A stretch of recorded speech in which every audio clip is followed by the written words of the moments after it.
Opportunity இல்லாமல் போச்சு. It's very unfortunate for you because ஒரு சிங்கத்தை பார்க்கணுன்னு நினச்சிருந்தீங்கன்னா அவரை பார்த்துருக்கலாம். ஏன்னா அவர் நிற்கிறதுலேருந்து அவர் பேசுகிறதுலேருந்து எல்லாத்துலேயுமே ஒரு ஒரு கண்ணியமும் ஒரு கம்பீரமும் இருக்கும். அவரை மாதிரி ஒரு உங்கள் எல்லாருக்கும் நீங்கள் கேள்விப்பட்டிருப்பீங்க, படிப்புக்கு அவ்வளோ ஹெல்ப் பண்ணியிருக்காரு அதுன்னு. அதெல்லாம் தாண்டி ஸ்போர்ட்ஸுக்கு அந்த மனுஷன் மாதிரி ஒருத்தர் நின்னதான் நான் பார்த்ததே கிடையாது.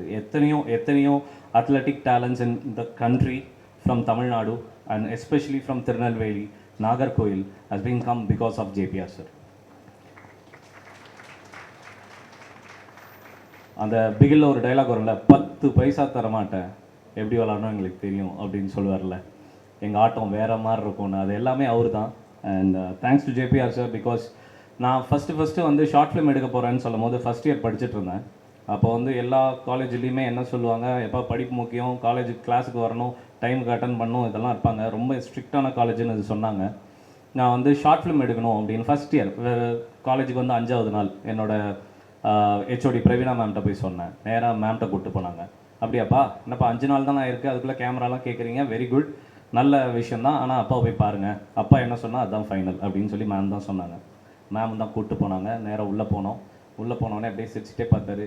என்ன வயசாகுது உனக்கு அப்படின்னாரு. சார் இப்போ தான், ஓகே குட், எடுத்துக்கோப்பா கேமரா எடுத்துக்கோ, சீக்கிரம் ஒரு டைரக்டர் ஆகிடுன்னு சொன்னார். அவர் சொன்ன வார்த்தை இன்னைக்கு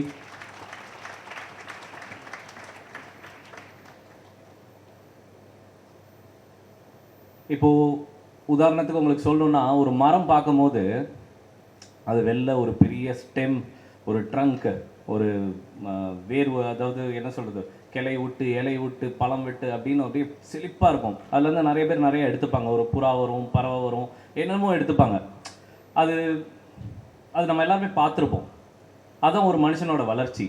ஆனால் அதே மரத்துக்கு கீழே வேரூன்றி எந்த எதிர்பார்ப்பும் இல்லாமல், எந்த மெயின்டெனன்ஸ் இல்லாமல் வேரூன்றி ஆழமாக இருக்குல்ல, அந்த கிரவுண்டட்னஸ், அதுதான் என்னோட சத்யபாமா, அதான் என்னோடய ஃப்ரெண்ட்ஸ், அதான் என்னோடய ஃபேமிலி, அதான் என்னோடய அப்பா அம்மா, அதான் என்னோட கூட இருக்கிற எல்லாருமே. எந்த எதிர்பார்ப்பும் இல்லாமல் என்னை ஹோல்ட் பண்ணிட்டே இருக்காங்க. எந்த எதிர்பார்ப்பும் இல்லாமல் என்னை ரொம்ப கெட்டியமாக பிடிச்சிட்டு இருக்காங்க. I think my root is very strong and it is very difficult for someone to. உண்மையிலே கஷ்டம்தான். அப்புறம் நம்ம பேசிக்காக வந்து காலேஜில் வந்து சில கனெக்ட் மிஸ் பண்ணிடக்கூடாது அப்படின்னு நம்ம நினைப்போம். அப்படி வந்து நம்ம சில ஃப்ரெண்ட்ஸை மிஸ் பண்ணக்கூடாது, இந்த காலேஜ்லேருந்து போகும்போது இதை மிஸ் பண்ணக்கூடாது, அதை மிஸ் பண்ணக்கூடாது. இது எல்லா எண்ணமும் இந்த 34th கான்வெகேஷன்லேயும் உங்களுக்கும் இருக்கும். What we should not miss, என்னை பொறுத்தவரையும் ஒரு ஃப்ரெண்டாக நான் சொல்கிறேன், உங்களை மிஸ் பண்ணாதீங்க, உங்களுக்குள்ளே இருக்க அந்த காலேஜ் பர்சனாலிட்டியை மிஸ் பண்ணாதீங்க. ஏன்னா இன்றைக்கி நான் வந்து ஒரு எப்பா தயவு செஞ்சு சோஷியல் மீடியாலலாம் ஷேர் பண்ணாதீங்க, நான் ரொம்ப ஹானஸ்ட்டாக ஓப்பனாக எந்த லேயர்ஸும் இல்லாமல் பேசுகிறேன். என்ன சொல்கிறது, உங்கள் காலேஜ் பர்சனாலிட்டியை மிஸ் பண்ணிடாதீங்க. ஏன்னா எல்லாரையும் நீங்கள் திரும்பி சந்திச்சிருவீங்க, ஆனால் உங்கள் காலேஜ் பர்சனாலிட்டி அந்த கேரக்டர் சந்திக்கவே மாட்டீங்க. இன்றைக்கி நான் ஒரு பெரிய டைரக்டராக இருக்கலாம், இந்த இண்டஸ்ட்ரியில் ஒரு டைரக்டராக சஸ்டெயின் ஆகிறதுன்றது வந்து ஒரு நெருப்பில் நிற்கிற மாதிரி. ஆனால் நான் காலேஜில் படிக்கும் போது அந்த அருண்குமார் அவனே நெருப்பாக தான் இருப்பான்.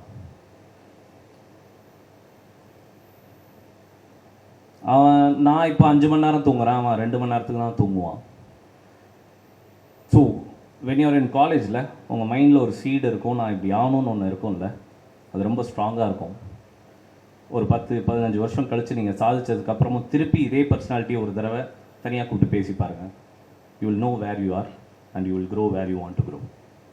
அதை மட்டும் இழந்துடாதீங்க, அந்த நண்பனை மட்டும் இழந்துடாதீங்க, அதுதான் உங்கள் மனசாட்சி. பெரும்பான்மையாக ஒரு காலேஜ் என்ன சொல்லிக் கொடுக்கும், ஒரு யூனிவர்சிட்டி என்ன சொல்லிக் கொடுக்கும், நல்லா படிக்கணும், ஒரு கேம்பஸ் இன்டர்வியூ, வேலை கிடையாது. அது மட்டுமே கிடையாது. ஒரு நல்ல மனிதன், ஒரு நல்ல ஃபேமிலி மேன், வாழ்க்கையில் சாதனைன்றது ஒரு நல்ல ஃபேமிலி மேனாக இருக்கிறது மட்டும்தான், வேறு எதுவுமே கிடையாது. 1000 கோடி போஸ்ட்ரு, அது இது, இவங்களோட படம் மட்டும் அவங்க good, great for profession. But what is very very important for life is to be a great family man. அப்படி ஒரு கிரேட் ஃபேமிலி மேனாக இருக்கிறது எங்கே சொல்லிக் கொடுப்பாங்கன்னா காலேஜில் தான். உங்களோட நண்பர்களோட எப்படி இருக்கணும், உங்களை சுற்றி இருக்கிற ஆம்பியன்ஸோட எப்படி இருக்கணும், டீச்சர் எப்படி பார்த்துக்கணும், உங்கள் டீச்சர்கிட்ட எவ்வளோ மரியாதையாக பேசணும், ஒருத்தவங்ககிட்ட வேலைக்கு போகிறோன்னா எப்படி இருக்கணும்னு எல்லாமே சொல்லி தர இந்த காலேஜ் தான், யூனிவர்சிட்டி தான். அப்படி பார்த்தா இன்றைக்கி என் ஃபேமிலியோட சைஸ், எல்லார் ஃபேமிலிக்கும் 5 பேர் 6 பேர்னு சொல்லுவீங்க. என் ஃபேமிலி சைஸ் எத்தனையோ ஆயிரங்கள். என் அப்பா, என் அம்மா, என் மனைவி, what a great personality she is. என்னை ஒவ்வொரு நிமிஷமும் என்னை வந்து எங்கள் அப்பா அம்மா எப்படி என்னை காலேஜ் வரையும் என்னை பார்த்துக்கிட்டு என்னை டைரக்டர் வரையும் பார்த்துக்கிட்டாங்கன்னா, அந்த டைரக்டர்லேருந்து நான் இன்றைக்கி என்னவா இருக்கேன்றதுக்கு என் மனைவி காரணம். இப்போது நான் ஒரு டைரக்டர்லேருந்து ஒரு நல்ல ஹியூமனாக மாறினதுக்கு ரொம்ப முக்கியமான காரணம் என் மகன் மீர். ஸோ இந்த 4 பேர் தான் என் ஃபேமிலியா அப்படின்னு பார்த்தா, என் அண்ணன் தம்பி பேர்லாம் சொன்னால் தெரிச்சிருவீங்க. என் அண்ணன் தளபதி விஜய். ஸோ அப்படி என்னோட ஃபேமிலி சைஸ் பெருசு. என்னை உருவாக்கின இந்த காலேஜ் என்னோட ஃபேமிலி. ஸோ லைஃப்பில் ஒன்றையாகவும் வச்சுக்கோங்க, make your family size figure and figure. இன்றைக்கி நான் டாக்டரேட் வாங்கும் போது, எனக்கு அந்த மெர்சல் மியூசிக் போடும் போது எனக்குள்ளே இருந்த அதே உணர்வு எத்தனை 1000 கோடி பேருக்கு இருக்குன்றது என்னால் உணர முடியுது. ஏன்னா அது என்னோடய ஃபேமிலியோட சைஸ். I earned it. அது only through honesty, only through love. அதை நான் மேற்கொண்டும் இன்னும் பெருசாக்குவேன்.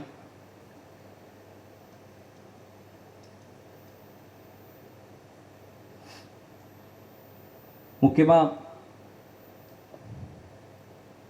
என் காலேஜுக்கு நான் இப்போது எனக்கு டாக்டரேட் கொடுத்துட்டீங்க, நான் அதுக்கு எவ்வளோ தகுதியான ஆளுன்றது நான் வந்து இன்னும் அந்த இடத்துக்குள்ள வரல. பட் எனக்கு பயங்கர நர்வஸாக இருக்குது. ஆனால் ஒன்று ப்ராமிஸ் பண்ணுறேன், ஐ ஜென்ரலி கொடுத்த வாக்கை நான் இது வரைக்கும் மீறினதில்லை. I'll make something proud for this country in coming years, ma'am, for sure. And that's going to be because of Satyabama University.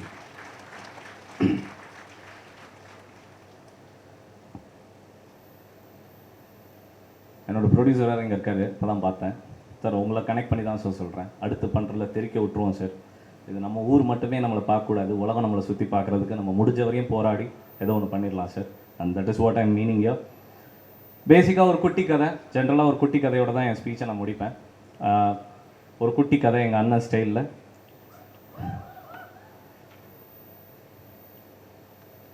தேங்க்யூம்மா, தேங்க்யூ அப்பா, தேங்க்ஸ் ஃபார் கம்மிங்.